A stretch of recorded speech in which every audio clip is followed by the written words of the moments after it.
Hello दोस्तों, मैं अपने चैनल में आपका स्वागत करता हूँ हेमच पहाड़ी। सभी दोस्तों का मैं अपने चैनल में हार्दिक स्वागत करता हूँ और अभिनंदन करता हूँ। दोस्तों, मैं सीधा इधर उधर की बातें ना करके सीधा अपने स्टोरी और कहानी में आता हूँ। सबसे पहले सभी देवी देवताओं को नमन कर देता हूँ एक श्लोक के माध्यम से, जिसमें सभी देवता, गुरु देवता वगैरह सभी इष्ट वगैरह सभी वो श्लोक के माध्यम से आ जाएंगे। बुद्धि विनायक विघ्न अविनाशी रिद्धि सिद्धि गजाननाय शिव गिरजा के लाल गणपति करिए सब अपराध क्षमा। गुरु के कमल चरणों पर सर रख कर कमलापति का ध्यान करे। पिया सुरसरी देवी पार्वती का गुण ज्ञान करे। दोस्तों, मैं सीधा अपनी कहानी पर आता हूँ। जैसा कि आप सभी को पता है, इससे पहले मैंने पार्ट 2 दिया था गोलू देवता का, तो अब मेरा ये नेक्स्ट भाग है जिसमें मैं पार्ट 3 है मेरा। इसमें मैं गोलू देवता की कहानी रखूँगा।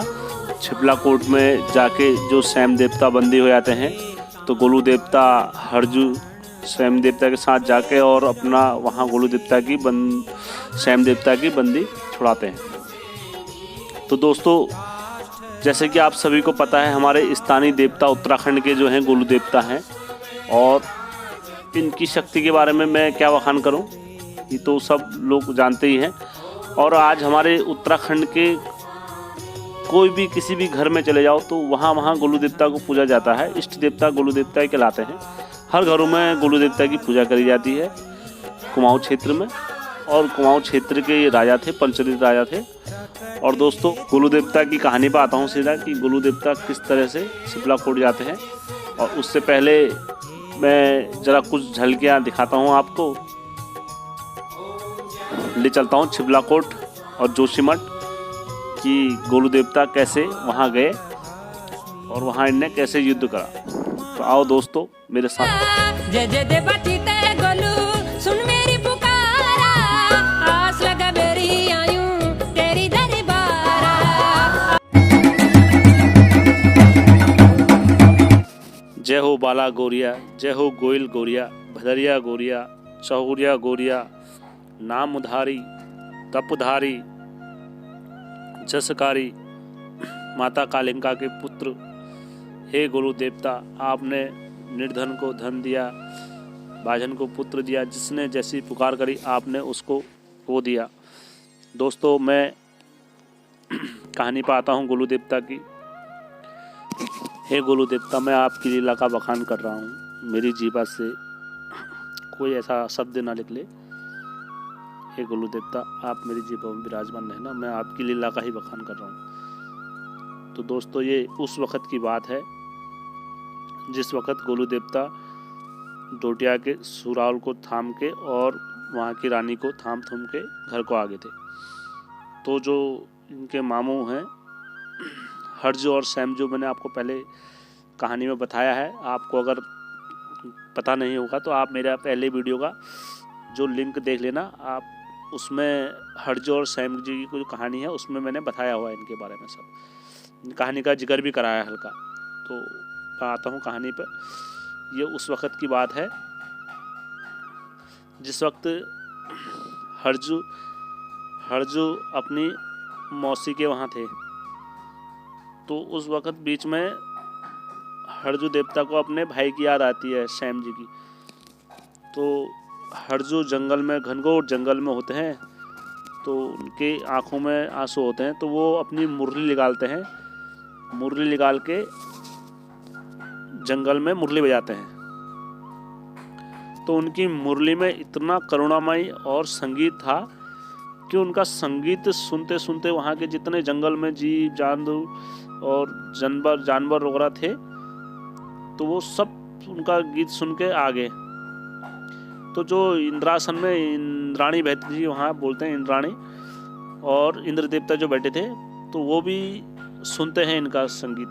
तो इंद्राणी कहती है, इतना सुरीला और इतना सुर इतना मधुर में संगीत जो गा रहे हैं, इस व्यक्ति का धरती में कोई काम नहीं है। तो वो अपने जो उनके दूध होते हैं तो उनसे कहते हैं इस व्यक्ति का कलेजा निकाल के ऊपर ले आओ स्वर्गलोक में, और इसकी जगह स्वर्गलोक में हम स्वर्गलोक में रखेंगे।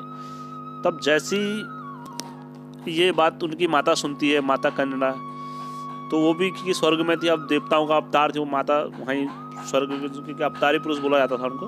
तो माता कन्या वो सुनती है, तो वो श्रवण के रथ में बैठकर अपने हरजू के पास आती है, अपने पुत्र के पास आती है। तो पुत्र के पास आके बोलती है माता, चला ये तुल ऐसे ध्वनि किले बजे रहे जो पूरा संगीत वातावरण मधुर में है रो के आपदा आड़ पे देखो क्या हो तेरा ऐसे जगह पे जो तू विपता दिखे रहे। तब वो हरजू देवता जो होते हैं वो रोने लग जाते हैं, कहते हैं माता मेरे धरती पर कोई नहीं है और मेरा कहाँ जाऊँ, क्या करूँ, मेरे को मेरा भाई था और मेरे को अपने भाई की बहुत याद सता रही है और ऐसे में मैं क्या करूँ। तो जो माता होती है, माता बोलती है उनकी, चला अब तेको के बथुन जो तेरे भाई है वो जोली कोट, धुमा कोट में है जोली कोट, तो वहाँ कैद है और वहाँ 7 भैया हैं, उन्होंने जोली कोट की रानी को के चक्कर में वहाँ जो शैम देवता बंदी है, तो इतने 12 सालों से वहीं बंदी है और तू वहाँ जन जाए, तेरे को अगर तू वहाँ जले तो तेरे को मार देने, अगर तुम वहाँ जाओगे तो तुमको मार देंगे, कहती है माता। तब जो हरजू कहते हैं माता फिर मैं कैसे अपने भाई को छुटनू आवे। तब माता कहते हैं इस वक्त तेरा जो भांजा है गोलू देवता, तुम गोलू के पास जाओ और अपने भांजे को ले आना, अपने भांजे को दगड़ पर ले जाए, इतना कहती माता। और चिला खाली हाथ झन जाए और खाली हाथ जले वहाँ, तो क्योंकि वो बहुत ताकतवर हैं, वहाँ के 7 भैया हैं, बड़े खतरनाक है छपला कोट में।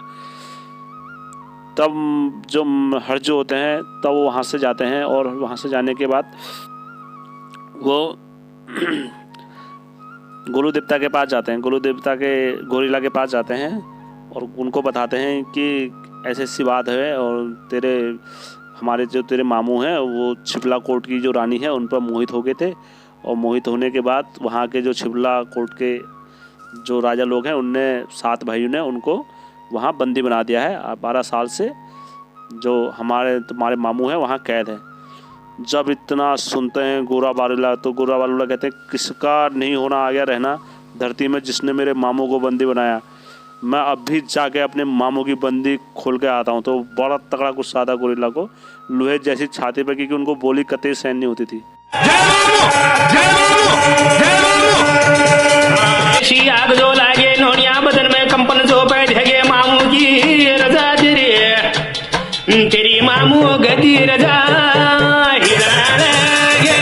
बस इतना सुनते ही गोलू देवता के पूरी जो सिंहासन था वो डगमगाने लग गया और गोलू देवता गुस्से के मारे बिल्कुल आग बगोला होने लग गए। और जब आग बगोला गोलू देवता होने लग गए, जो उनका सिंहासन था, कुर्सी थी, वो डगमगाने लग गए। तब गोलू देवता कहते हैं गुस्से के मारे, कहते हैं मैं वो गद्दी में नहीं बैठूंगा जो मामू ने मेरे को सौंप रखी है, और क्या नाम कहते हैं मैं अपने बाबू से पैदा नहीं, अगर मैंने अपने मामू की गद्दी बंदी नहीं खोली तो। इतना कह के गुस्से के मारे दोनों माँ भांजे वहाँ से जोगी का भेष बनाते हैं, और जोगी का भेष बनाने के बाद वो सीधा पहुँच जाते हैं जोशीमठ में।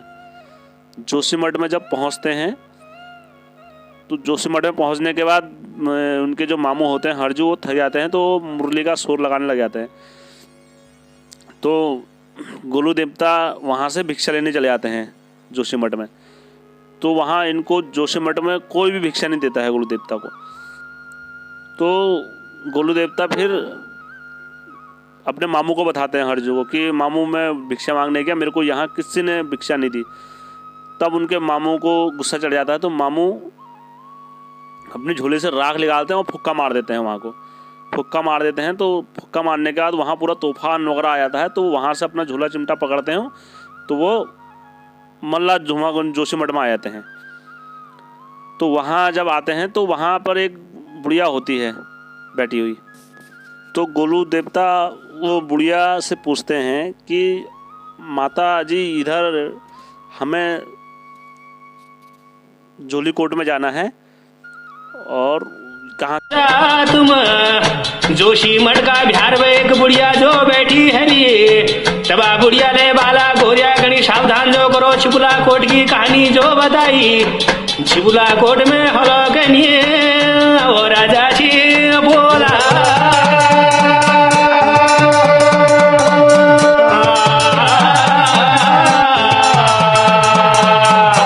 वह खबे पहली घरे छिपुला कोट हवे पहली सासू बाड़ी को खेत था। तब गोलू देवता आमा से पूछते हैं छिपला कोट के बारे में। तो जो उनकी आमा होती है, आमा कहती तू इतना बैठ चला, मैं तेरे को छिपला कोट की कहानी बताती हूँ।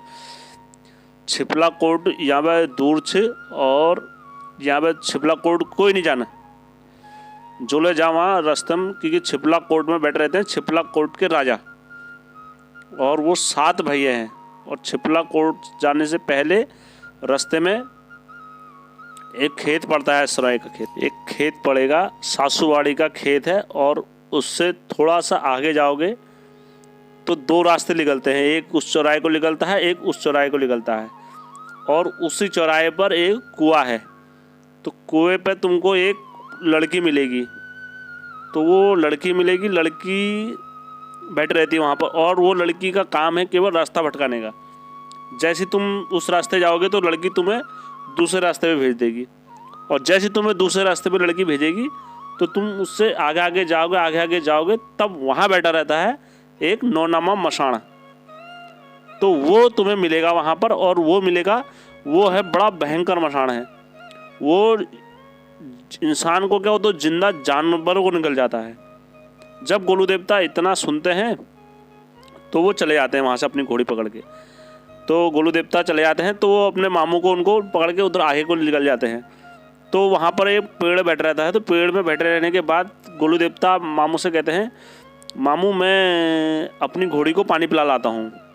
तो मामू ने कहा ना, वहाँ तो नौनामा मसाण है, तुम वहाँ मत जा, गोलू देवता से कहते हैं। तो गोलू देवता जिद्द कर देते हैं, और जिद्द करने के बाद गोलू देवता चले जाते हैं कुएं पे अपने घोड़े को पानी पिलाने।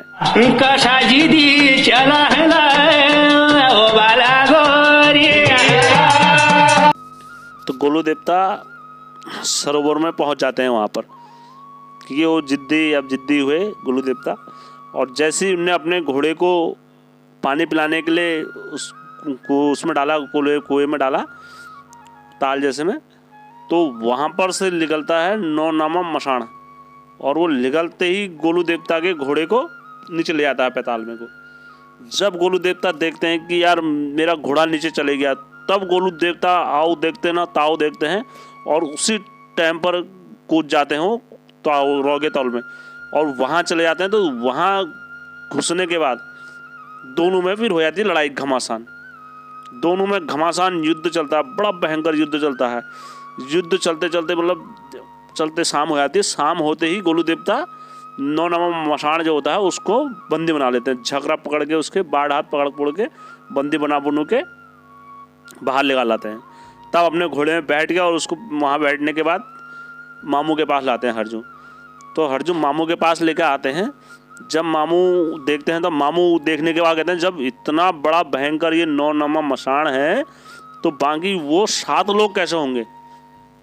तो मामू को शोर पड़ जाते हैं। मामू कहते हैं अब कैसे धो सकड़ होगा उनसे।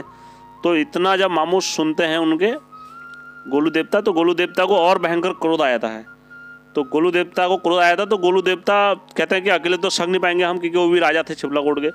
तब मारते हैं वो अपने सभी भाइयों को धात मारते हैं एक एक करके। लटवा गणी धात जो मारी है, 22 बेणी देवियों गणी धात जो मारी है, 16 भाई एड़िया 52 वीर 64 जोगियों गणी धात जो लगे।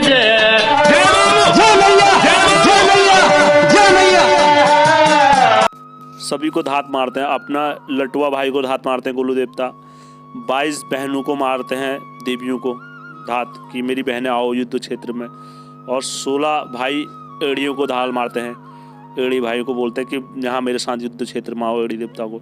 उसके बाद 64 जोगियों को धात मारते हैं। और दोस्तों फिर अपने 56 भाई कलवों को बुलाते हैं। जैसे 56 भाई और पूरे जोगी वोरा युद्ध क्षेत्र में आते हैं, वहाँ हाहाकार मच जाता है युद्ध क्षेत्र में, और गोलू देवता वहाँ लड़ाई करने के लिए सब पहुँच जाते हैं, आक्रमण कर देते हैं। तो गोलू देवता बिल्ली का रूप बना देते हैं, और बिल्ली का रूप बना के गोलू देवता जहाँ श्याम देवता कैद होते हैं कारागार में, वहाँ चले जाते हैं। और जैसे ही कारागार में पहुँच के अपने वो मामू की हथकड़ियाँ खोलते हैं और मामू को वहाँ से छुड़ाते हैं। और वहाँ छिपला कोट के राजा को जब पता लग जाता है कि यहाँ पर बाला गौरिया आ चुका है और यहाँ उसने अपनी पूरी सेना बुला दी है, और तो वहाँ पूरा घमासान युद्ध चल जाता है।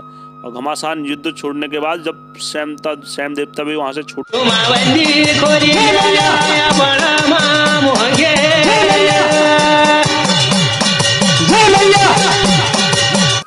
तो दोस्तों फिर बंदी खुला देते हैं श्याम देवता की गोलू देवता। उसके बाद गोलू देवता और हरजू देवता और उनकी माता श्री भी वहाँ प्रकट हो जाती है कन्हरा।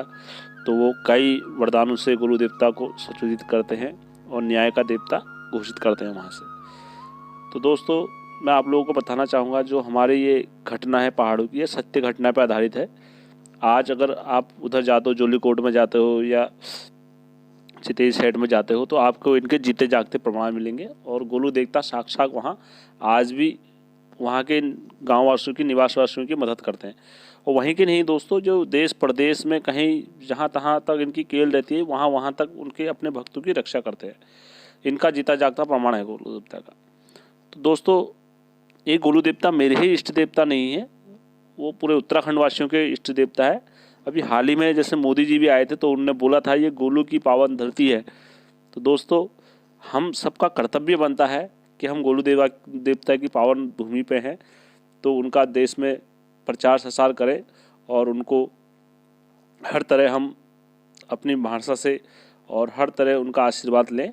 तो दोस्तों मैं आप लोगों से सबसे कहना चाहूँगा, एक बार बोलो प्रेम से गोलू देवता की जय। दोस्तों पहले हमारे पास इतना नेट का और ये साधन नहीं थे, तो इसलिए हमने अपने देवताओं का प्रचार प्रसार नहीं करते थे। लेकिन आज हमारे पास नेट है, हर चीज़ की सुविधा है, तो हम सबका कर्तव्य बनता है कि अपने गोलू देवता का हर जगह प्रचार प्रसार करेंगे। बोलो इष्ट देवता गोलू देवता की जय।